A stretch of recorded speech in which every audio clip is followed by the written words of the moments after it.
Tu veux te marier, où est ta maison? Tu veux te marier, que fais-tu dans la vie? Qui te nourrit? Tu ne te nourris pas toi-même, tu ne t'habilles pas toi-même, tu ne fais rien pour toi-même. Tu veux prendre la charge d'une fille. Tu veux prendre la charge d'une fille.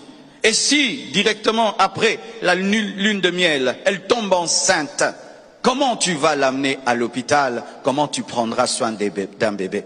Aujourd'hui, on culpabilise les sœurs.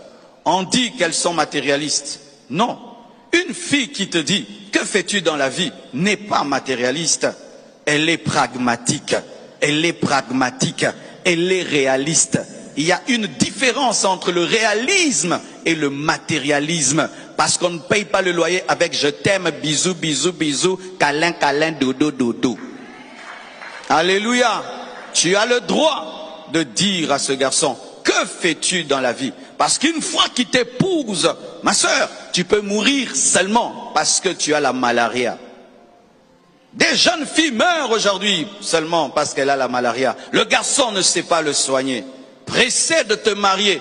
Mais ce que tu ne sais pas, c'est que le mariage n'est pas un jeu. Et le mariage est accompagné des lourdes responsabilités.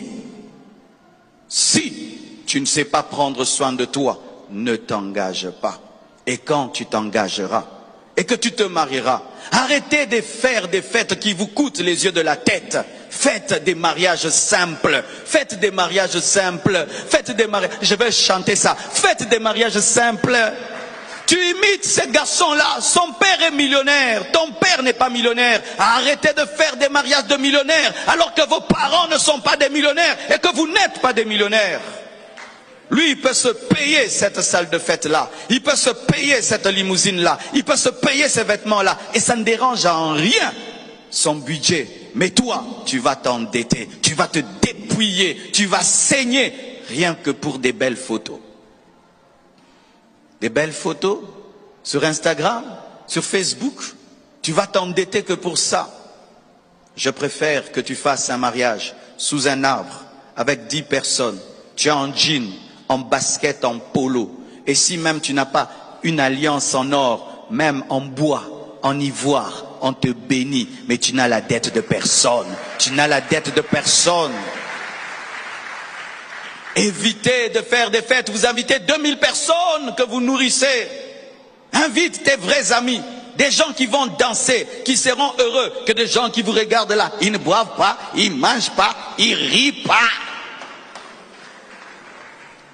Arrêtez d'aller dans les fêtes des autres pour les abîmer. Et ces personnes exigent les invitations. Mais après, tu te rends compte qu'elles n'ont même pas participé à la joie. Comme je l'ai dit au premier culte, les Blancs ont compris beaucoup de choses avant nous. Ils font des fêtes simples, avec un petit groupe, et ils économisent pour la vie. Le vrai mariage n'est pas la fête. Le vrai mariage, c'est après le mariage. Et préparez-vous à la vraie vie. Cherche un travail, fais un business. Et je ne dis pas que tu dois être riche pour te marier, mais tu dois avoir le minimum. Tu dois avoir le minimum. Tu dois avoir le minimum. Si tu n'as pas le minimum, ne te marie pas et n'épouse pas un homme qui n'a pas le minimum.